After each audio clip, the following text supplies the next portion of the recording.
Think and Grow Rich, the complete original edition, plus bonus material by Napoleon Hill. Chapter 11, The Mystery of Sex Transmutation. Now, this is what I'm talking about. The 10th step toward riches. The meaning of the word transmute is, in simple language, the changing or transferring of one element or form of energy into another. The emotion of sex brings into being a state of mind. Because of ignorance on the subject, this state of mind is generally associated with the physical, and because of improper influences to which most people have been subjected in acquiring knowledge of sex, things essentially physical have highly biased the mind. The emotion of sex has back of it the possibility of three constructive potentials. They are, number one, the perpetuation of mankind. Number two, the maintenance of health. As a therapeutic agency, it has no equal. And three, the transformation of mediocrity into genius through transmutation. Sex transmutation is simple and easily explained. It means the switching of the mind from thoughts of physical expression to thoughts of some other nature. Sex desire is the most powerful of human desires. When driven by this desire, men develop keenness of imagination, courage, willpower, persistence, and creative ability unknown to them at other times. So strong and impelling is the desire for sexual contact that men freely run the risk of life and reputation to indulge in it. When harnessed and redirected along other lines, this motivating force maintains all of its attributes of keenness of imagination, courage, etc., which may be used as powerful creative forces in literature, art, or in any other profession or calling, including, of course, the accumulation of riches. The transmutation of sex energy calls for the exercise of willpower, to be sure, but the reward is worth the effort. The desire for sexual expression is inborn and natural. The desire cannot and should not be submerged or eliminated, but it should be given an outlet through forms of expression which enrich the body, mind, and spirit of man. If not given this form of outlet through transmutation, it will seek outlets through purely physical channels.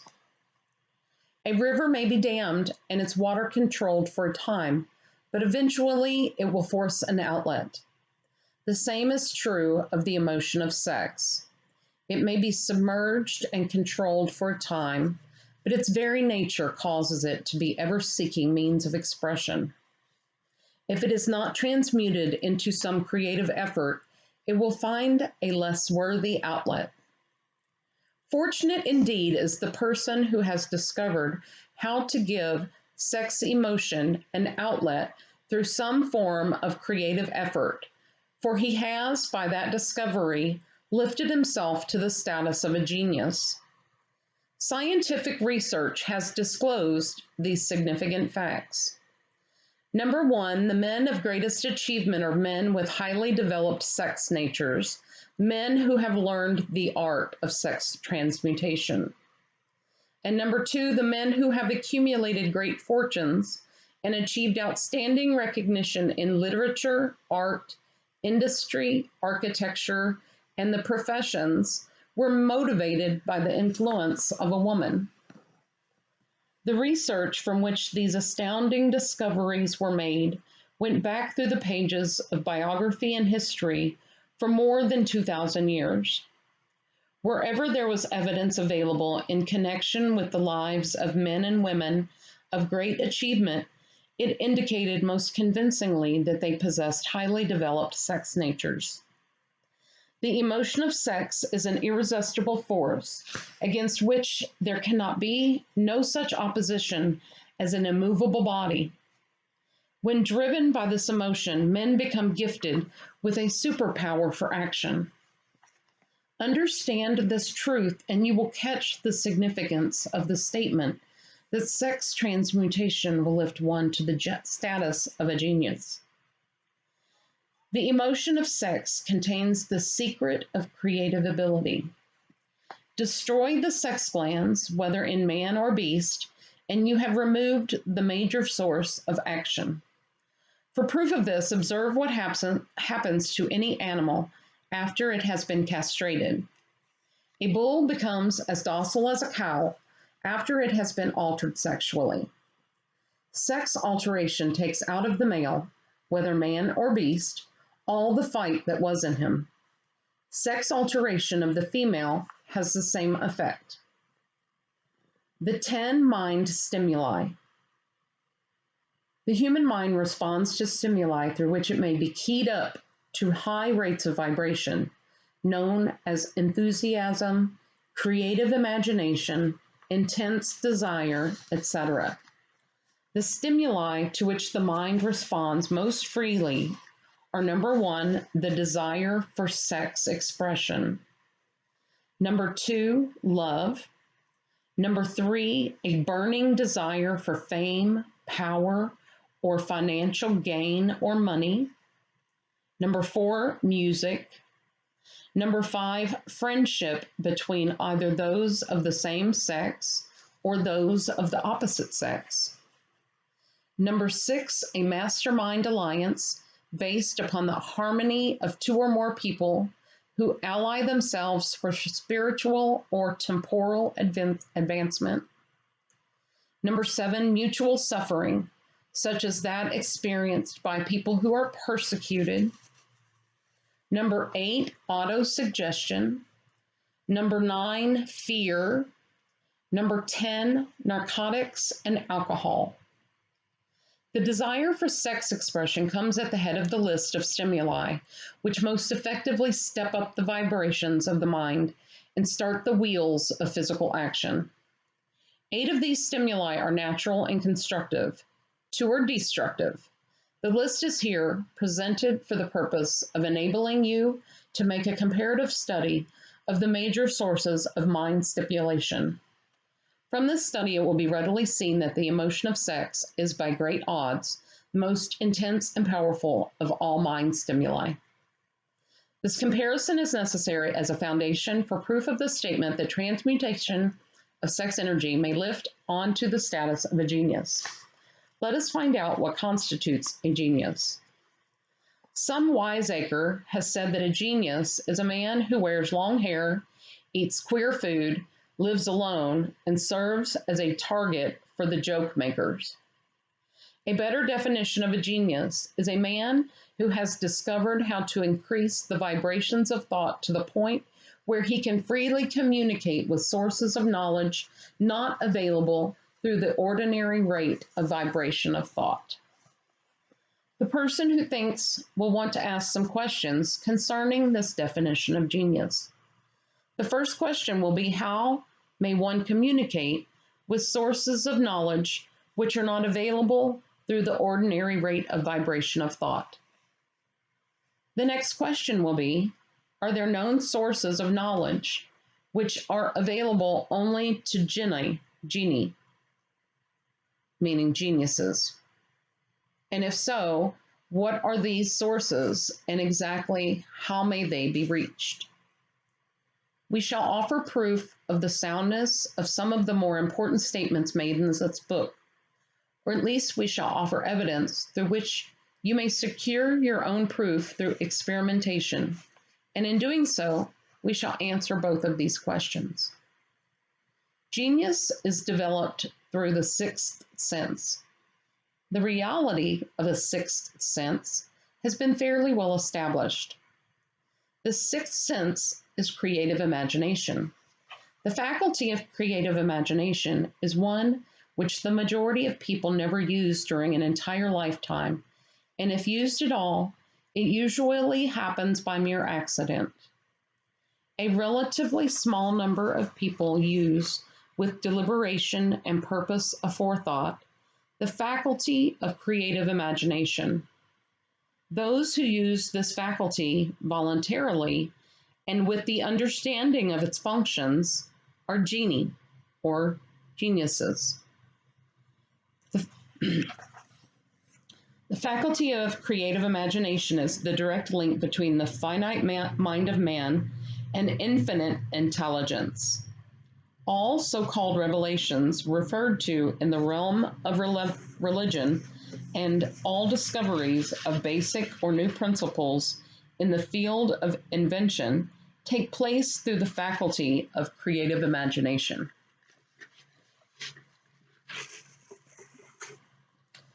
When ideas or concepts flash into one's mind through what is popularly called a hunch, they come from one or more of the following sources. Number one, infinite intelligence.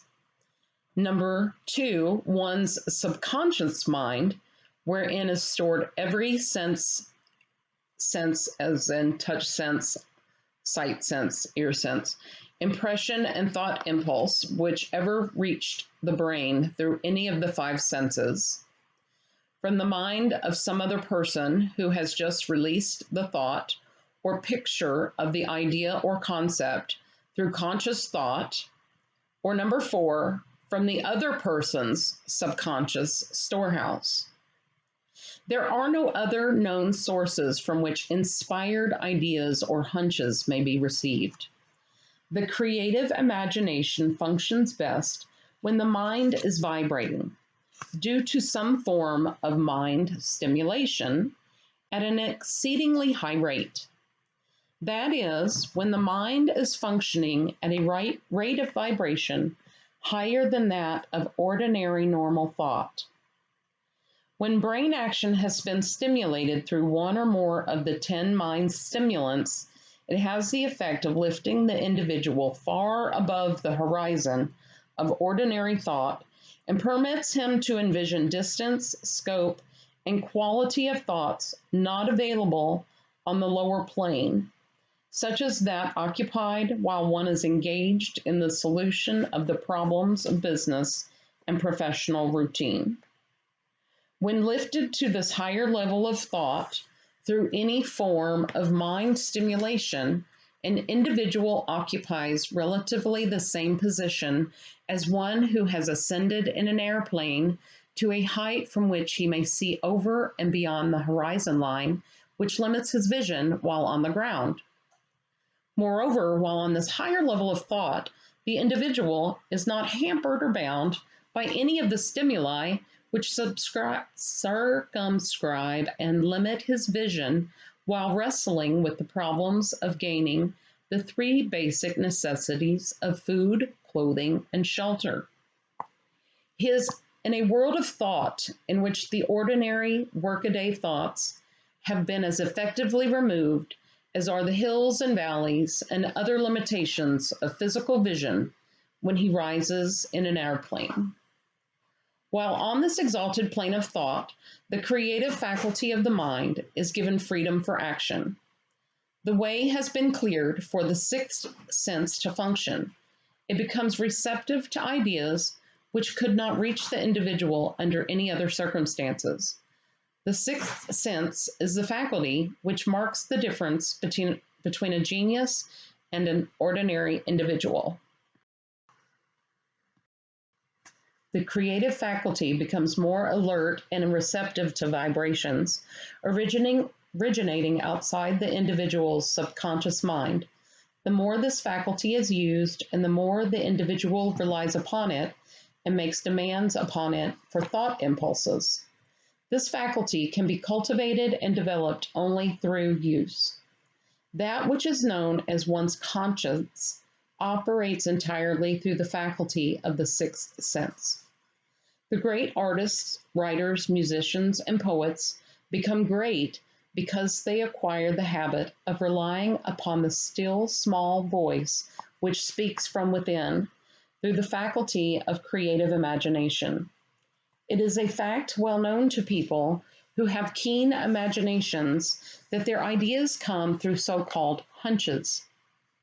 There is a great orator who does not attain to greatness until he closes his eyes and begins to rely entirely upon the faculty of creative imagination.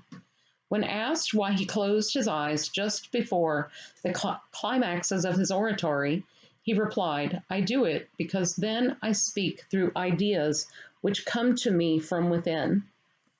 One of America's most successful and best known financiers followed the habit of closing his eyes for 2 or 3 minutes before making a decision. When I asked why he did this, he replied, with my eyes closed, I am able to draw upon a source of superior intelligence. Sitting for ideas. The late Dr. Elmer R. Gates of Chevy Chase, Maryland, created more than 200 useful patents, many of them basic, through the process of cultivating and using the creative faculty. His method is both significant and interesting to one interested in attaining to the status of genius, in which category Dr. Gates unquestionably belonged. Dr. Gates was one of the really great, though less publicized, scientists of the world. In his laboratory, he had what he called his personal communication room. It was practically soundproof and so arranged that all light could be shut out. It was equipped with a small table. On the wall was an electric push button. It was equipped with a small table on which he kept a pad of writing paper. In front of the table on the wall was an electric push button which controlled the lights. When Dr. Gates desired to draw upon the forces available to him through his creative imagination, he would go into this room, seat himself at the table, shut off the lights, and concentrate upon the known factors of the invention on which he was working, remaining in that position until ideas began to flash into his mind in connection with the unknown factors of the invention. On one occasion, ideas came through so fast that he was forced to write for almost 3 hours. When the thoughts stopped flowing and he examined his notes, he found they contained a minute description of principles which had not a parallel among the known data of the scientific world. Moreover, the answer to his problem was intelligently presented in those notes. In this manner, Dr. Gates completed over 200 patents, which had been begun but not completed by half-baked brains. Evidence of the truth of this statement is in the United States Patent Office. Dr. Gates earned his living by sitting for ideas for individuals and corporations. Some of the largest corporations in America paid him substantial fees by the hour for sitting for ideas. The reasoning faculty is often faulty because it is largely guided by one's accumulated experience. Not all knowledge which one accumulates through experience is accurate. Ideas received through the creative faculty are much more reliable for the reason that they come from sources more reliable than any which are available to the reasoning faculty of the mind. The major difference between the genius and the ordinary crank inventor may be found in the fact that the genius works through his faculty of creative imagination, while the crank knows nothing of this faculty. The scientific inventor, such as Mr. Edison and Dr. Gates, makes use of both the synthetic and the creative faculties of imagination. For example, the scientific inventor or the genius begins an invention by organizing and combining the known ideas or principles accumulated through experience through the synthetic faculty, also known as the reasoning faculty. If he finds his accumulated knowledge to be insufficient for the completion of his invention, he then draws upon the sources of knowledge available to him through his creative faculty. The method by which he does this varies with the individual, but this is the sum and substance of his procedure. He stimulates his mind so that it vibrates on a higher than average plane using one or more of the 10 mind stimulants or some other stimulant of his choice, and 2, he concentrates upon the known factors or the finished part of his invention, and creates in his mind a perfect picture of the unknown factors or the unfinished part of his invention. He holds this picture in mind until it has been taken over by the subconscious mind, then relaxes by clearing his mind of all thought and waits for his answer to flash into his mind. Sometimes the results are both definite and immediate.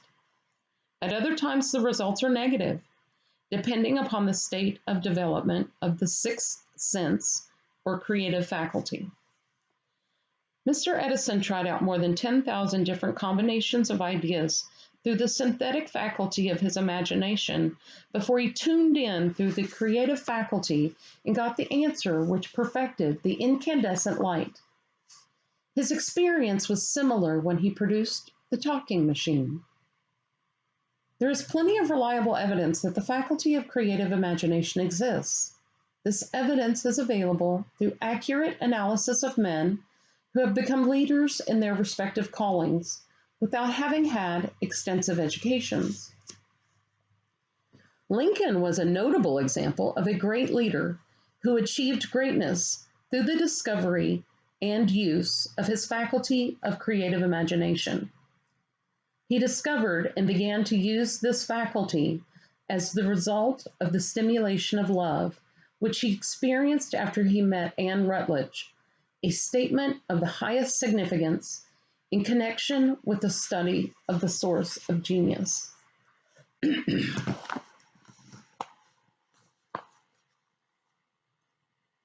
The pages of history are filled with the records of great leaders whose achievements may be traced directly to the influence of women who aroused the creative faculties of their minds through the stimulation of sex desire. Napoleon Bonaparte was one of these.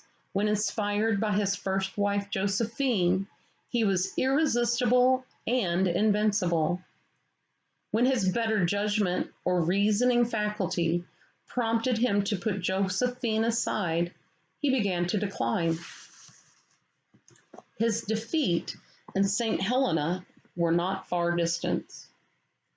If good taste would permit, we might easily mention scores of men, all known to the American people, who climbed to great heights of achievement under the stimulating influence of their wives, only to drop back to destruction after money and power went to their heads and they put aside the old wife for a new one. Napoleon was not the only man to discover that sex influence from the right source is more powerful than any substitute of expediency which may be created by mere reason. The human mind responds to stimulation. Among the greatest and most powerful of these stimuli is the urge of sex. When harnessed and transmuted, this driving force is capable of lifting men into that higher sphere of thought, which enables them to master the sources of worry and petty annoyance which beset their pathway on the lower plane. Unfortunately, only the genii or geniuses have made the discovery. Others have accepted the experience of sex urge without discovering one of its major potentialities, a fact which accounts for the great number of others as compared to the limited number of genii or geniuses. The purpose of refreshing the memory in connection with the facts available from the biographies of certain men, we here present the names of a few men of outstanding achievement, each of whom was known to have been of a highly sexed nature. The genius which was theirs undoubtedly found its source of power in transmuted sex energy. George Washington, Thomas Jefferson, Napoleon Bonaparte, Elbert Hubbard, William Shakespeare, Albert H. Gary, Abraham Lincoln, Oscar Wilde, Ralph Waldo Emerson, Woodrow Wilson, Robert Burns, John H. Patterson, Andrew Jackson, Enrico Caruso. Your own knowledge of biography will enable you to add to this list. Find, if you can, a single man in all history of civilization who achieved outstanding success in any calling, who was not driven by a well-developed sex nature. If you do not wish to rely upon biographies of men not now living, take inventory of those whom you know to be men of great achievement and see if you can find one among them who is not highly sexed. Sex energy is the creative energy of all genii. There never has been, and never will be a great leader, builder, or artist lacking in this driving force of sex. Surely no one will misunderstand these statements to mean that all who are highly sexed are genii. Man attains to the status of a genius only when and if he stimulates his mind so that it draws upon the forces available through the creative faculty of the imagination. Chief among the stimuli with which the stepping up of the vibrations may be produced is sex energy. The mere possession of this energy is not sufficient to produce a genius. The energy must be transmuted from desire for physical contact into some other form of desire and action before it will lift one to the status of a genius. Far from becoming genius, because of great sex desires, the majority of men lower themselves through misunderstanding and misuse of this great force to the status of the lower animals. Why men seldom succeed before 40. Ooh, this should be good. I discovered from the analysis of over 25,000 people that men who succeed in an outstanding way seldom do so before the age of 40, and more often they do not strike their real pace until they are well beyond the age of 50. This fact was so astounding that it prompted me to go into the study of its cause most carefully, carrying the investigation over a period of more than 12 years. The study disclosed the fact that the major reason why the majority of men who succeed do not begin to do so before the age of 40 to 50 is their tendency to dissipate their energies through overindulgence in physical expression of the emotion of sex. The majority of men never learn that the urge of sex has other possibilities which far transcend in importance that of mere physical expression. The majority of those who make this discovery do so after having wasted many years at a period when the sex energy is at its height prior to the age of 45 to 50. This usually is followed by noteworthy achievement. The lives of many men up to and sometimes well past the age of 40 reflect a continued dissipation of energies which could have been more profitably turned into better channels. Their finer and more powerful emotions are sown wildly to the four winds. Out of this habit of the male grew the term sowing his wild oats. The desire for sexual expression is by far the strongest and most impelling of all of the human emotions. And for this very reason, this desire, when harnessed and transmuted into action other than that of physical expression, may raise one to the status of a genius. One of America's most able businessmen frankly admitted that his attractive secretary was responsible for most of the plans he had created. He admitted that her presence lifted him to heights of creative imagination, such as he could not experience under no other stimulus. One of the most successful men in America owes most of his success to the influence of a very charming young woman who has served as his source of inspiration for more than 12 years. Everyone knows the man to whom this reference is made, but not everyone knows the real source of his achievements. History is not lacking in examples of men who attained to the status of genius as the result of the use of artificial mind stimulants in the form of alcohol and narcotics. Edgar Allan Poe wrote The Raven while under the influence of liquor, dreaming dreams that mortal never dared to dream before. James Whitcomb Riley did his best writing while under the influence of alcohol. Perhaps it was thus he saw the ordered intermingling of the realm and the dream, the mill above the river and the mist above the stream. And Robert Burns wrote best when intoxicated, "For auld lang syne, my dear, will take a cup of kindness yet for auld lang syne." But let it be remembered that many such men have destroyed themselves in the end.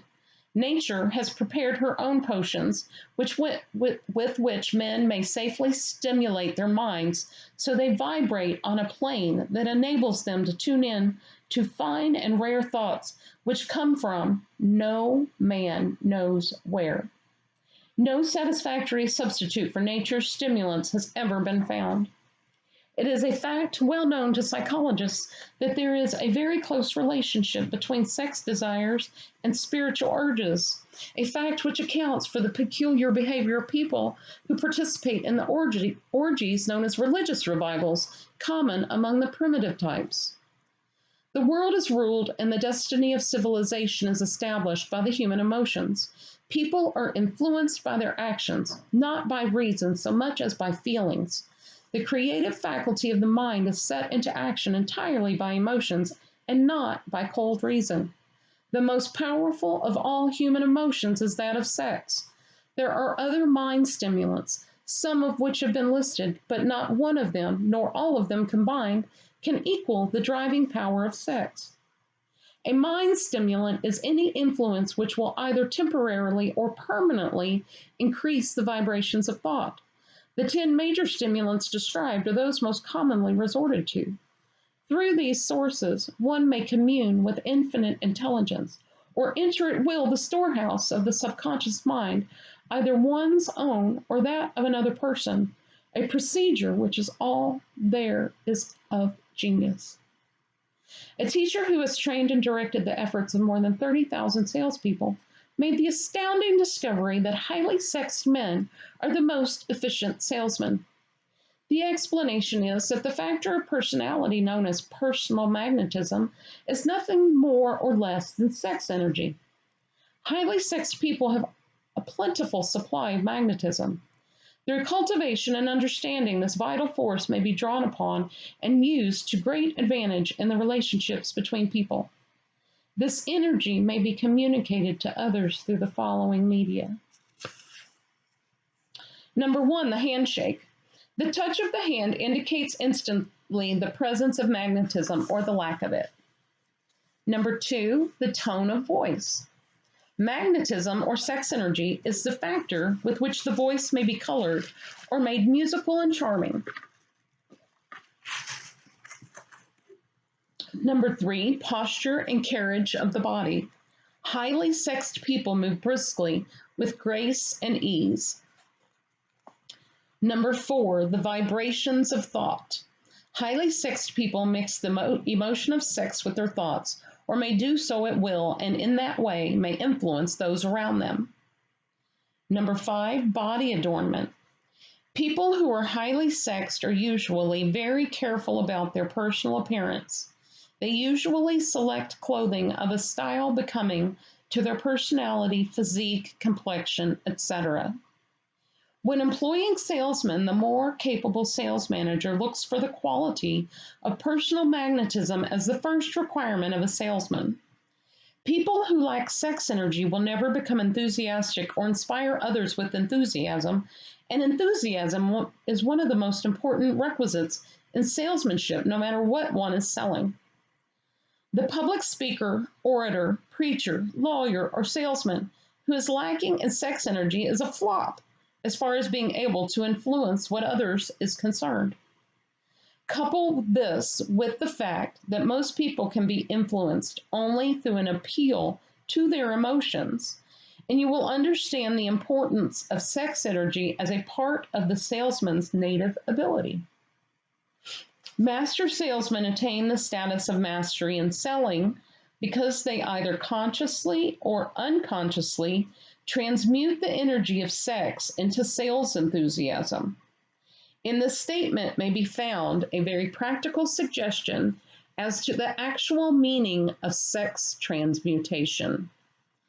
The salesman who knows how to take his mind off the subject of sex and direct it in sales effort with as much enthusiasm and determination as he would apply to its original purpose, has acquired the art of sex transmutation, whether he knows it or not.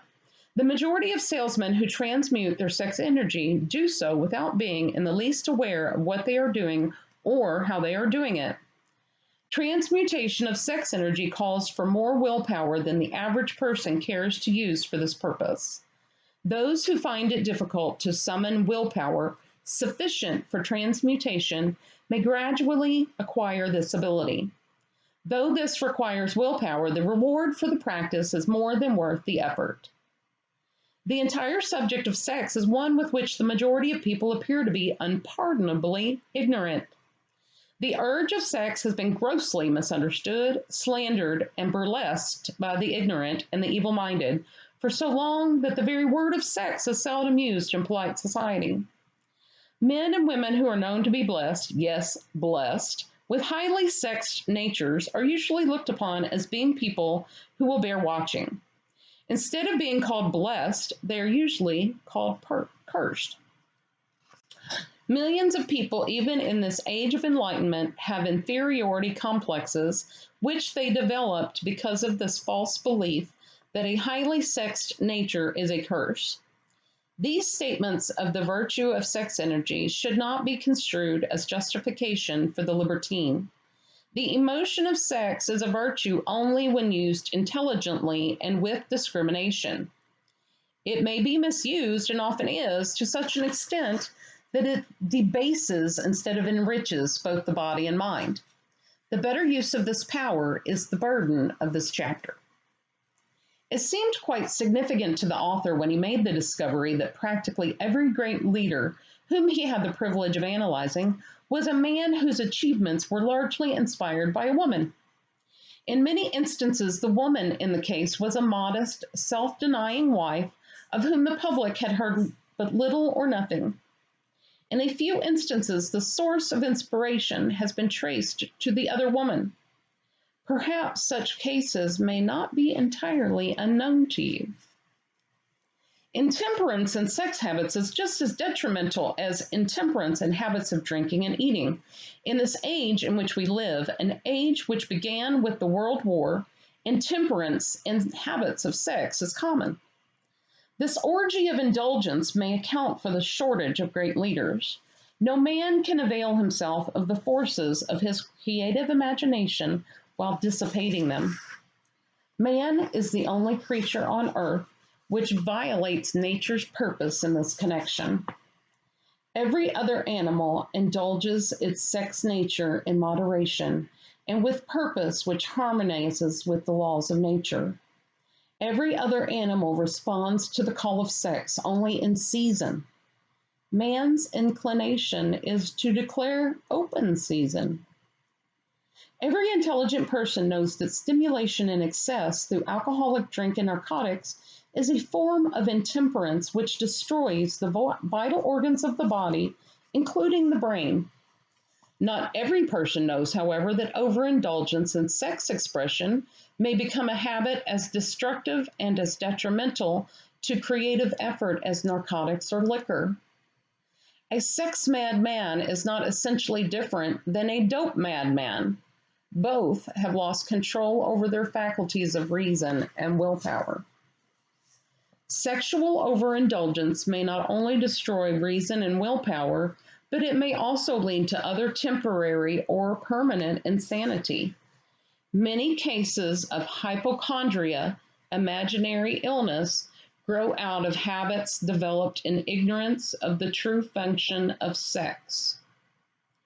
From these brief references to the subject, it may be readily seen that ignorance on the subject of sex transmutation forces stupendous penalties upon the ignorance on the one hand and withholds from them equally stupendous benefits on the other.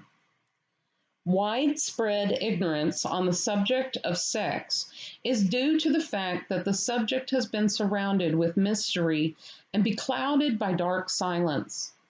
The conspiracy of mystery and silence has had the same effect upon the minds of young people that the psychology of prohibition had.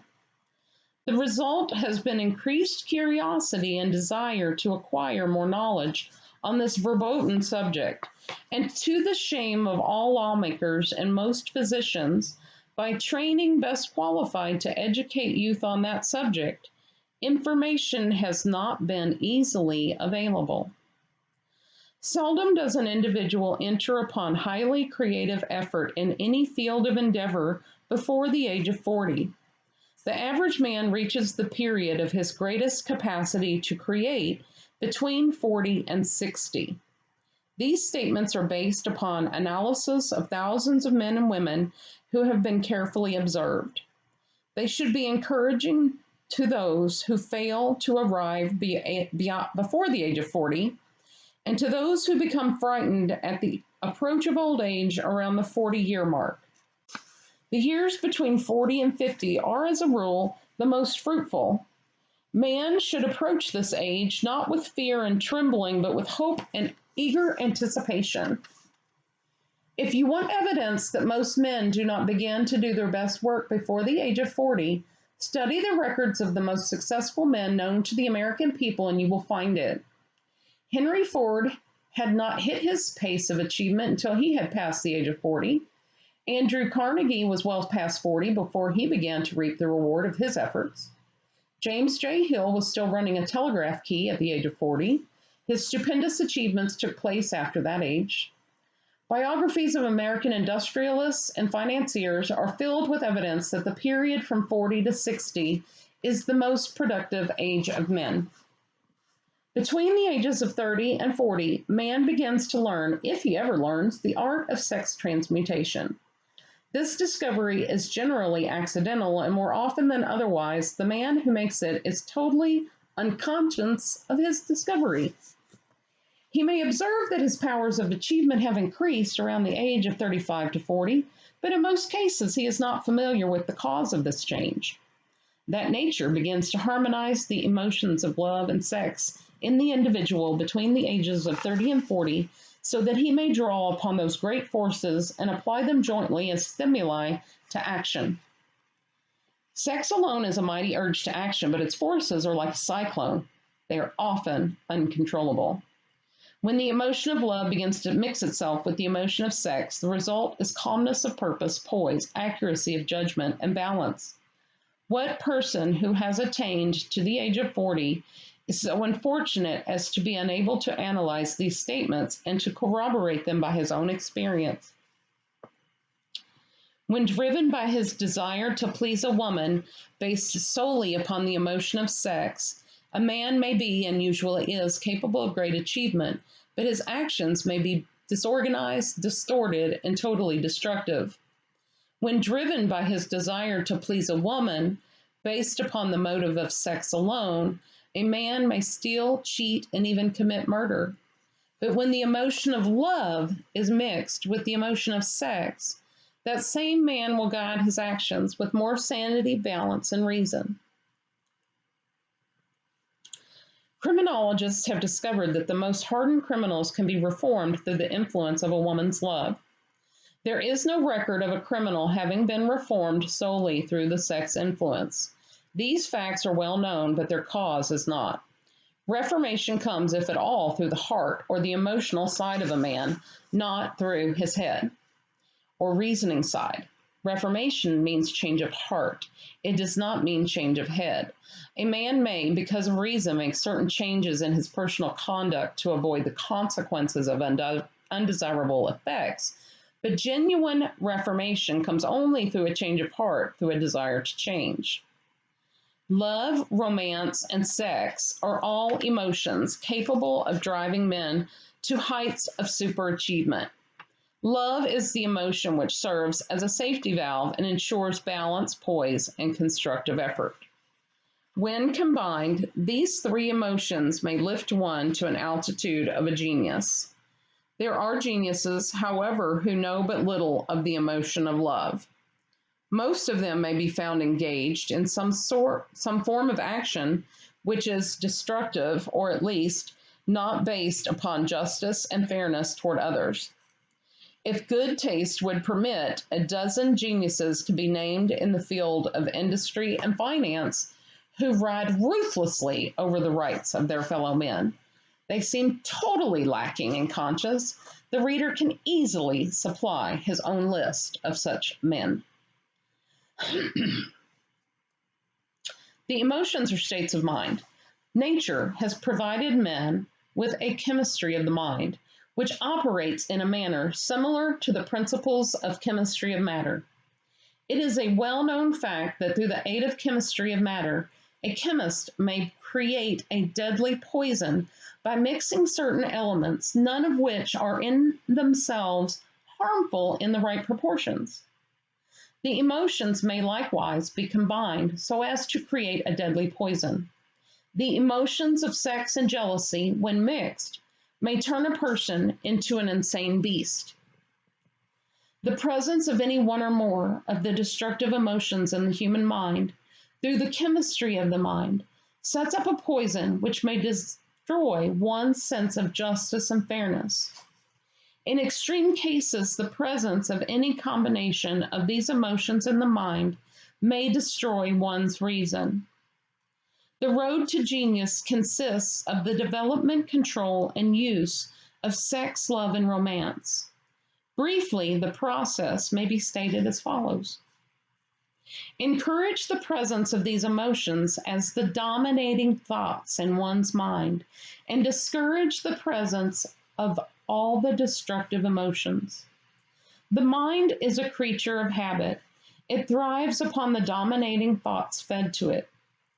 Through the faculty of willpower, one may discourage the presence of any emotion and encourage the presence of any other.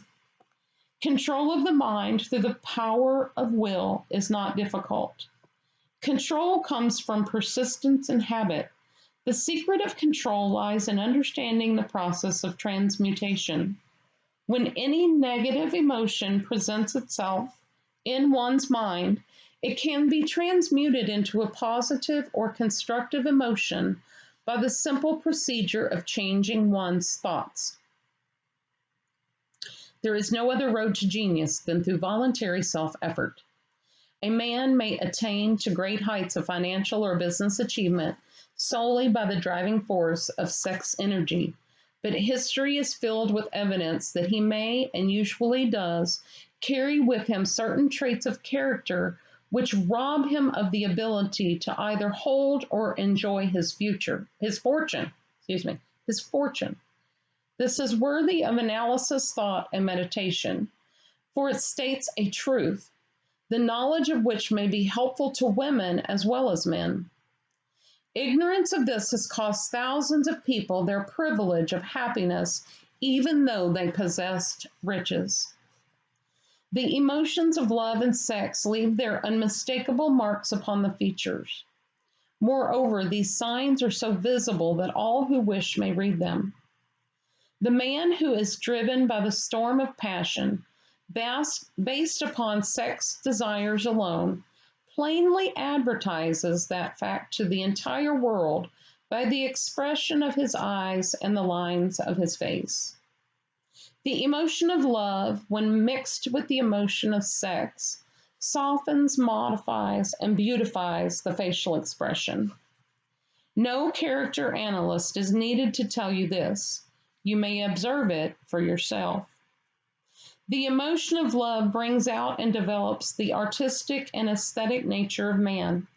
It leaves its impression upon one's very soul, even after the fire has been subdued by time and circumstance. Memories of love never pass. They linger, guide, and influence long after the source of stimulation has faded.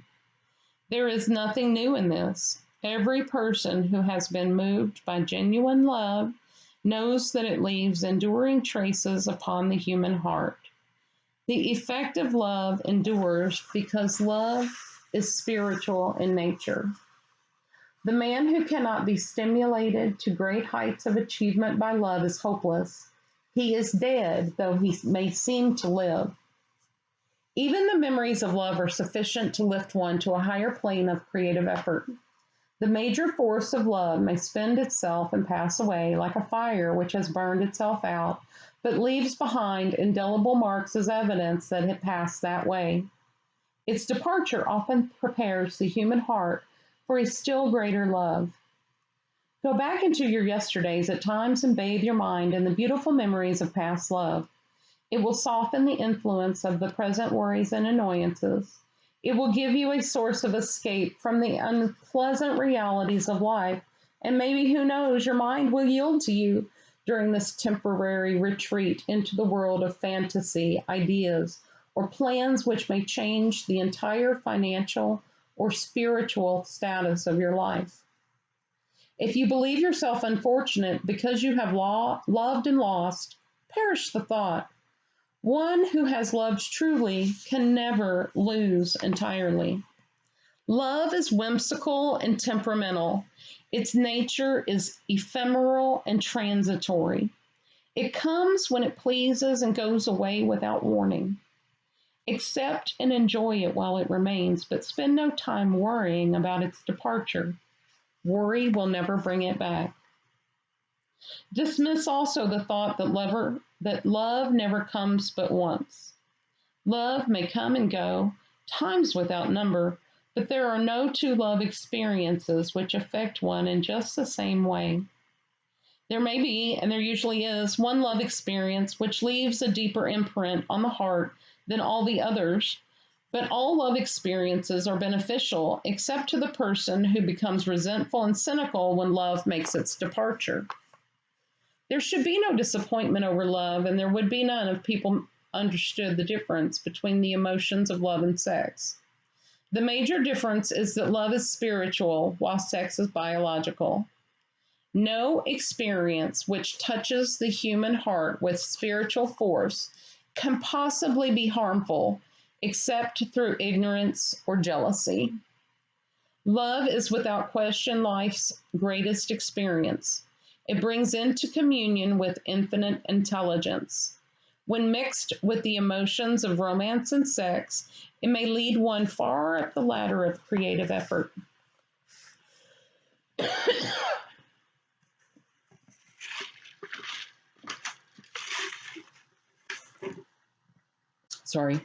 The emotions of love, sex, and romance are sides of the eternal triangle of achievement-building genius. Nature creates genius through no other force. Love is an emotion with many sides, shades, and colors.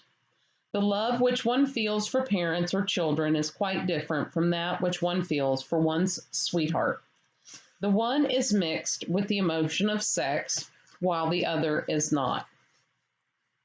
The love which one feels in true friendship is not the same as that felt for one's sweetheart, parents, or children, but it too is a form of love. Then there is the emotion of love for things inanimate, such as the love of nature's handiwork. But the most intense and burning of all of these various kinds of love is that experienced in the blending of the emotions of love and sex. Marriage is not blessed with the eternal affinity of love, properly balanced and proportioned with sex, cannot be happy ones and seldom endure. Love alone will not bring happiness in marriage, nor will sex alone.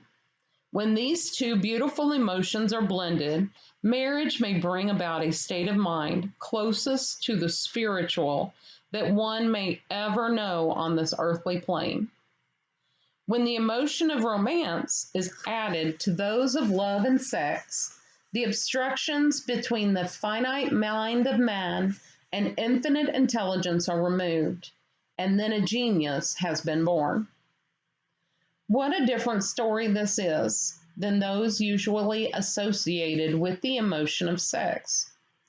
Here is an interpretation of the emotion which lifts it out of the commonplace and makes of it potter's clay in the hands of God, from which he fashions all that is beautiful and inspiring. It is an interpretation which would, when properly understood, bring harmony out of the chaos which exists in too many marriages. The disharmonies often expressed in the form of nagging, may usually be traced to lack of knowledge on the subject of sex. Where love, romance, and the proper understanding of the emotion and function of sex abide, there is no disharmony between married people. Fortunate is the husband whose wife understands the true relationship between the emotions of love, sex, and romance. When motivated by this holy triumvirate, no form of labor is burdensome because even the most lowly form of effort takes on the nature of a labor of love. It is a very old saying that a man's wife may either make him or break him, but the reason is not always understood. The making and breaking is the result of the wife's understanding or lack of understanding of the emotions of love, sex, and romance. Despite the fact that men are polygamous by the very nature of their biological inheritance, it is true that no woman has as great an influence on a man as his wife unless he is married to a woman totally unsuited to his nature. If a woman permits her husband to lose interest in her and become more interested in other women, it is usually because of her ignorance or indifference toward the subjects of sex, love, and romance. This statement proposes, of course, that genuine love existed between the man and his wife. The facts are equally applicable to a man who permits his wife's interest in him to die. Married people often bicker over a multitude of trivialities. If these are analyzed accurately, the real cause of the trouble will often be found to be indifference or ignorance on the subjects. Men's greatest motivating force is his desire to please woman. The hunter who excelled during prehistoric days, before the dawn of civilization, did so because of his desire to appear great in the eyes of woman. Man's nature has not changed in this respect. The hunter of today brings home no skins of wild animals, but he indicates his desire for her favor by supplying fine clothes, motor cars, and wealth. Man has the same desire to please woman that he had before the dawn of civilization. The only thing that has changed is his method of pleasing. Men who accumulate large fortunes and attain to great heights of power and fame do so mainly to satisfy their desire to please women. Take women out of their lives, and great wealth would be useless to most men. It is this inherent desire of man to please woman which gives woman the power to make or break a man. The woman who understands man's nature and tactfully caters to it need have no fear of competition from other women. Men may be giants with indomitable willpower when dealing with other men, but they are easily managed by the woman of their choice. Most men will not admit that they are easily influenced by the women they prefer because it is in the nature of the male to want to be recognized as the stronger of the species. Moreover, the intelligent woman recognizes this manly trait and very wisely makes no issue of it. Some men know that they are being influenced by the women of their choice, their wives, sweethearts, mothers, or sisters, but they tactfully refrain from rebelling against the influence because they are intelligent enough to know that no man is happy or complete without the modifying influence of the right woman. The woman who does not recognize this important truth deprives himself of the power which has done more to help men achieve success than all other forces combined.